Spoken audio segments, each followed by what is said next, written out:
राधे राधे दोस्तों, आज सुनेंगे मंगला गौरी व्रत कथा। तो आइए सुनते हैं कथा। एक समय की बात है।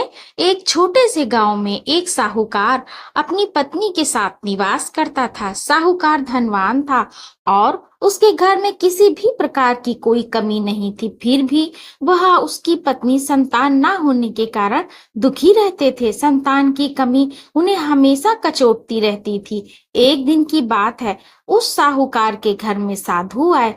साहूकार ने उनका आदर सत्कार किया और उन्हें अपनी समस्या के बारे में बताया। साधु ने साहूकार की पत्नी को सावन में मंगलवार को किए जाने वाले मंगला गौरी व्रत की सलाह दी। साथ में पूजा विधि के बारे में भी संपूर्ण जानकारी प्रदान की। इसके बाद साहूकार की पत्नी ने सावन माह के पहले मंगलवार से ही गौरी मंगला का पूजन व्रत करना शुरू कर दिया। अब वह हर मंगलवार को विधि पूर्वक व्रत और पूजा पाठ करने लगी। इस प्रकार कई महीनों तक उसने यह व्रत किया। एक दिन उसकी धर्म निष्ठा से प्रसन्न होकर माता पार्वती भगवान शिव से साहूकार और उसकी पत्नी को संतान प्राप्ति का वरदान देने के लिए कहा। साहूकार को उस रात स्वप्न में एक दिव्य शक्ति ने दर्शन देकर कहा कि आम के पेड़ के नीचे भगवान गणेश की मूर्ति विराजमान है। तुम उस पेड़ से आम तोड़कर अपनी पत्नी को खिला देना, इससे तुम्हें संतान की प्राप्ति का सुख मिलेगा। साहूकार ने अगले दिन सुबह उठकर अपनी पत्नी को इस सपने के बारे में बताया और वह उस आम के पेड़ को ढूंढने निकल पड़ा।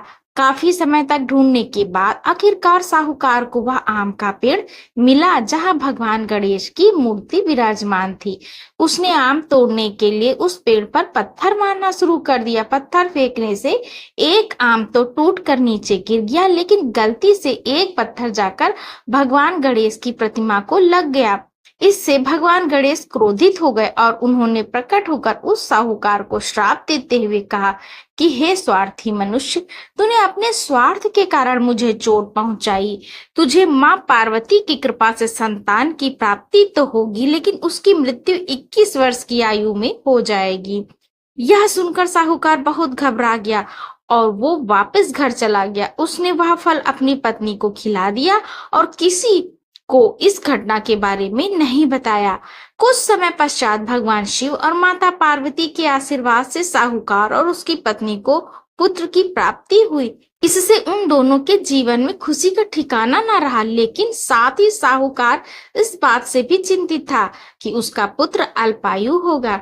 देखते ही देखते वह बालक 20 वर्ष का हो गया और व्यापार में अपने पिता का हाथ बटाने लगा। एक दिन घर लौटते समय साहूकार पेड़ की छांव में तालाब के किनारे बैठकर अपने पुत्र के साथ भोजन करने लगा। तभी वहां कमला और मंगला नामक 2 कन्याएं कपड़े धोने के लिए आईं और कपड़े धोते हुए आपस में बात करने लगी। कमला ने मंगला को कहा कि मैंने इस सावन मास में प्रत्येक मंगलवार को मंगला गौरी व्रत रखने का निश्चय किया है। तुम भी माँ पार्वती को समर्पित यह व्रत अवश्य करना। इससे माता पार्वती प्रसन्न होती है और आप पर उनकी कृपा दृष्टि बनी रहती है। इसे करने से मनोवांछित वर और अखंड सौभाग्य की प्राप्ति होती। कमला की बात सुनकर मंगला भी इस व्रत को करने के लिए तैयार हो गई। दूसरी ओर साहूकार ने दोनों कन्याओं के बीच यह पूरा संवाद सुन लिया और उसने अपने मन में यह सोचा कि यह कन्या मंगला गौरी व्रत को करती है, इससे इसे अखंड सौभाग्य की प्राप्ति होगी। यह मेरे पुत्र के लिए एक योग्य वधू साबित हो गई। ऐसा सोचकर वह उन दोनों के विवाह का प्रस्ताव कन्या के पिता के पास लेकर गया। साहूकार की गांव में प्रतिष्ठा और मान होने के कारण कमला के पिता अपनी पुत्री का विवाह साहूकार के लड़के से करवा देते हैं। विवाह के पश्चात भी कमला विधि पूर्वक मंगला गौरी का व्रत करना जारी रखती है। उसके इस भक्ति भाव से प्रसन्न होकर माता पार्वती एक दिन उसे स्वप्न में दर्शन देती हैं और कहती हैं कि मैं तुम्हारी भक्ति से अत्यंत प्रसन्न हूँ, इसलिए तुम्हें अखंड सौभाग्य का वरदान देती हूँ। लेकिन तुम्हारा पति अल्पायु है, इसलिए अगले महीने मंगलवार के दिन एक सर्प तुम्हारे पति के प्राण लेने आएगा।